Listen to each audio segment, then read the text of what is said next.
Quantos nessa noite tem motivos para agradecer ao Senhor?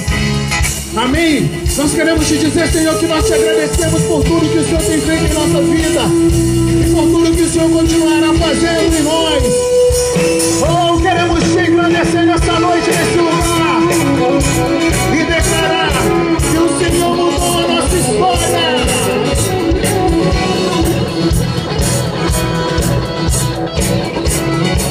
Diga assim comigo. Eu te agradeço, Deus, por se lembrar de mim e pelo teu favor é o que me faz crescer. Eu vivo pela fé e não vacilo. Eu não paro, eu não desisto. Eu sou de Deus, eu sou de Cristo.